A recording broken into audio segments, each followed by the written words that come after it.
You are right. You are right. It seems these days people in the hospitality industry have forgotten about the hospitality side of things. Certainly on airplanes, in the aeroplanes, they're rude. They're horrible. Where did I just fly back from? I just flew back from somewhere. Where was I? I travel so Brooklyn? much. Brooklyn. So, yeah, I just flew back from Brooklyn, and I sat at the gate. I was right by the gate. There was a little bar. I thought I'd have a little cheeky drink. I'm having a little cheeky drink, and I look and I think, oh, it's time to walk to the gate. I go to the gate. The gate's closed. There's no one there. I start panicking. They say, oh, no, we've changed. They've changed the gate to the other side of the airport, the complete other side, like a 20-minute run. Because I ran like a maniac, and I thought, I'm going to miss my flight. Typically, when I get on a plane, I grab a big 2-liter bottle of water to stay hydrated, Lewis. It's very important at these altitudes. But I didn't have time. So I run onto the plane. I just make it. I'm a little annoyed. She wouldn't even give me water. And I'm sat in first class, and I asked several times, can I get some water? I'll be with you in a moment, sir. And she was a bitch. If you were on that flight and you were my air host, you were a bitch. And here's what I said. I said to my wife, I said, I'm going to put a complaint in. But I never do. Because it's too much effort, too much hassle. You got to call. But one day I've really got to follow through with that. All you have to do, and this is the truth, okay? And it's a little cunty at this point. I hate seeing people do it, but you got to take advantage of it once in a while. You have a large social media presence. All you got to do is fucking tweet one little, oh my God, Delta was rude. And then they're going to see you got your blue check mark. You got fucking 700,000 Twitter followers. They're going to hit you up right away. 1.1 million Instagram followers, Lewis. You always play down the following 1.1 million gigawatts, okay? 1.21 gigawatts. I'm out of lightning. You're going to go to Instagram. Nobody's posting a complaint. You're going to take a screenshot of your complaint and post it as a picture.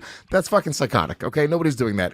But tweeting it out, maybe, and what'll happen is they're going to hit you up and they're going to go, hey, we're so sorry about that. Plus your first class, it's done. Doggy. Yeah, it's over, baby boy.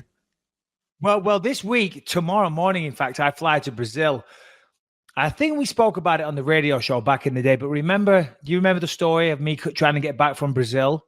I went to Sao Paulo for a press event for when I fought Vitor Belfort. And when we were coming back, again, business class, I had a full bed, everything.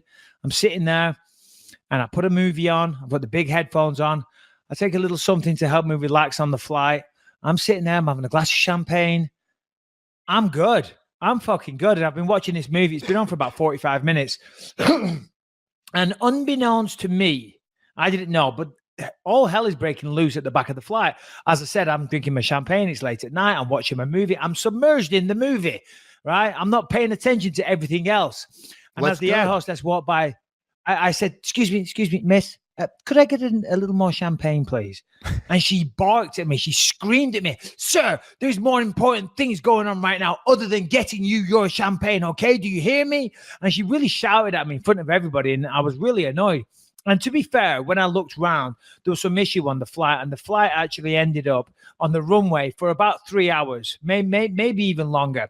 And it was because there was an exit sign outside of the bathroom, which wasn't there. And apparently without that exit sign there, they can't fly. So eventually the captain says, right, everybody's got to get off the plane. Oh, yeah. So everybody had to get off the plane. And as I'm walking off, I said, excuse me, can I just say something? I said, I really didn't appreciate how you spoke to me earlier. And I said it very calmly, okay? I said, I really didn't appreciate how you spoke to me earlier. I said, I was only asking for a drink. I understand you have a stressful situation right now, but I wasn't aware.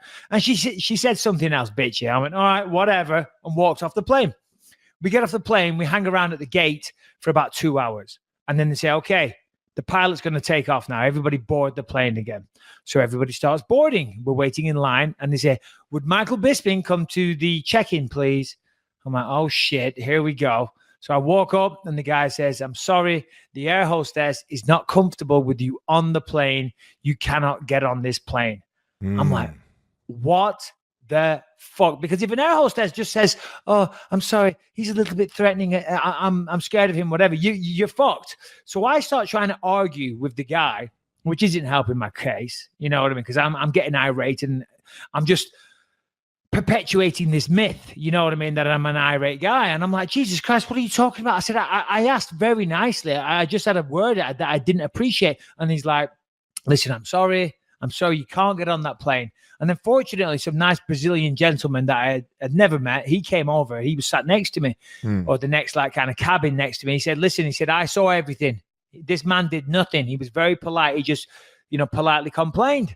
And they said, no, I'm sorry. Oof. We've got to do whatever she says. Now, so I start freaking out. And then, go on. Well, I was going to say, like right now, if I'm in your situation, I've already decided that I'm not getting, as soon as the moment that I know that I'm not getting on this flight, I don't know how I would react. I think I would let go and fucking lose my shit. There's no, I would almost like not care about the repercussions of losing my shit in an airport. And you're the same type of guy. So I'm assuming this is not going anywhere good. No. Well, bearing in mind, this is like 12 o'clock at night. I was there. I'd only been there 2 days. I was on a whirlwind PR tour trying to hype the fight with Belfort. And I didn't even want to be there. I went against my best wishes. I didn't want to do it. I just wanted to get home. And this Brazilian guy says he came up with a genius idea. He said, excuse me, sir, we've already waited now for about 5 hours since we were supposed to take off. He said, for you to take this gentleman's bags off the flight, it's going to take a lot longer. And we refuse to wait any longer. And I thought, wow, this guy's really smart. That's a great suggestion. And they went, don't worry, sir, we've already removed his bags. And I was like, when they said, because I'm not a quitter. I don't give up. I'll fight to the last minute, MMA arguments, whatever it is. I won't give up. I'm like a dog with a bone. I'm like, I've still got a glint of hope here. But then when they said, don't worry, sir, we've already removed his bags, I thought, you motherfucker. And then that's when I kicked like the thing. I was like, fuck. And they were like, calm down, sir. I'm like, all right, fucking calm down. Fucking you calm down. You've just thrown me off the plane for no fucking reason. And anyway, so I had to stick around in a Sao Paulo hotel overnight and get the flight back in the morning. And they flew me from Sao Paulo all the way up to New York, 4-hour layover in New York, then back down to LA. It was a fucking pain in the ass. But even in that situation, I didn't complain. I should have done, but I didn't because it's too much of a pain in the ass. Yeah, no, I mean, in that situation, I would have lost my shit. But though, I mean, they're going to give you free flights. They're going to give you upgrades, all that other shit. You need to just commit, Michael Bisping. Yeah, I'm a busy man, Lewis. I'm a busy man. Yeah. So anyway, but look, yeah, I'm a fat fuck. That's the point of all of this. And I'm going to get back in shape. I went online and I tweeted Hold on. Don't speak about yourself like that, Lewis. You're not a fat fuck. Yeah, you're not a fat fuck. I'm kind of a fat fuck right now. Listen, there's a lot of people out there that are weight challenged. I won't say fat fuck. It's not a nice term, Lewis. Right? It's shame for that comment. That's disgraceful. In this day and age, people are, they're challenged with obesity. It's everybody else's fault, Lewis. The amount of fast food that's readily available. My word, come on. Yeah. Anyway, so you were saying you're a fat fuck. Go on. I am a fat fuck, and I'm gonna get back in shape. And look, I'm not one of these pussies where I'm like, oh, you can't fat shame people. I believe in fat shaming. I think that's the way. What are you gonna do? You have a kid. I have a 6-year-old child. Okay, I'm not going to pretend that if he were to start gaining weight at a rapid pace and becoming a fat kid, that's okay, and that he should be okay with his body and the way that he looks. No, in so many different areas in life, you're not going to be able to walk to work as swiftly. On the most baseline level, like there's nothing good there. Just walking is a harder task, being fat, much less getting made fun of, not being able to date and get into social situations, not having confidence, not being able to play sports. Dude, it sucks being a fat kid. You were never a fat kid. I was legitimately a fat kid. You know what I'm saying? And there's dude, it just sucks. It just blows. Wow. I bet it does. I bet it really does. It must really affect your confidence because and you're right. I was never a fat kid, so I can't put myself in that position. But it seems to be there's some that don't really care, and they're happy and they embrace it and they accept it. Everybody talks about the stereotypical jolly fat guy, but I guess behind closed doors, they're not really that jolly. Yeah, I don't think that they're happy. I don't know anybody. There's nobody in my life that I know. I'm 36 years old that is legitimately fat and happy, like looks in the mirror with their clothes off and goes, I'm just fat. And that's awesome. This is the way that I want to be. I wish I could be, before I ever got in shape, because I didn't start working out until I was in my mid 20s. And I was fat up until that point. I didn't care the way that I care now. Now it's like an obsession. Now, no matter how much weight I lose, I still see myself as being fatter than I am.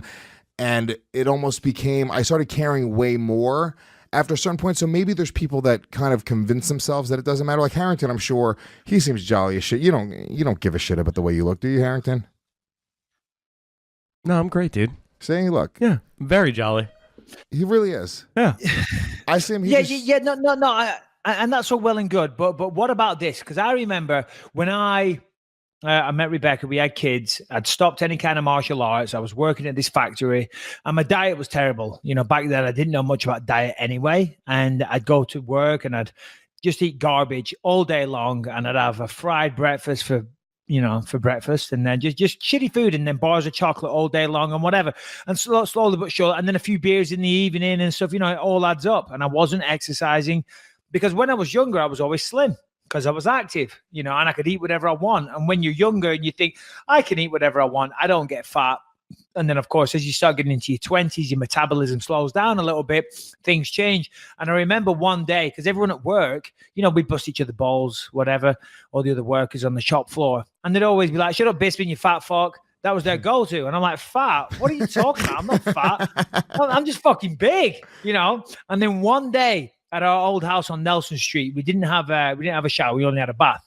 And I'm getting out the bath, and we had this huge mirror opposite the bath. And as I was climbing out the bath one day, I caught my own reflection. I was leaned over. I was all pale, fucking bald head, massive belly on me. I was like, oh, my God, they're right. I am a fat fuck. And then that's when I said, right, I'm making a change. Yeah, and that's it. I mean, and the truth is, if I would have known as a kid that it is 3 to 6 months of diet and exercise, and you could change everything, the whole way you look, your whole, I've done it so many times at this point. I've gotten in shape and gotten back out of shape that I know the process. I know 2 months later, 3 months later, I can be fucking jacked. Today's episode is sponsored by HeshiSocks.com, the most comfortable kick-ass fashion socks for work or for play. I've learned from wearing these socks that dress shoes are comfortable. You just need the right socks. If you're wearing typical socks, they provide no protection at all, causing your feet to hurt. Heshi socks are like pillows for your feet. If you're wearing nice shoes or your feet hurt, you need Heshi socks, okay? All Heshi socks are cushioned in the footbed, the heel, and the toe.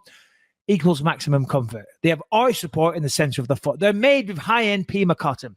Pima is super soft cotton. It's highly breathable and absorbent if your feet like to sweat.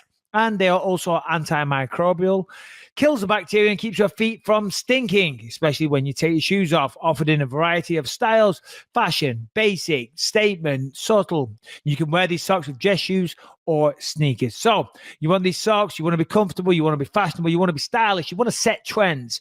Go to HeshiSocks.com, Heshi, HeshiSocks.com, and use the promo code BELIEVE30, and you will get 30% off. I love these socks. So once again, that's HeshiSocks.com, promo code BELIEVE30.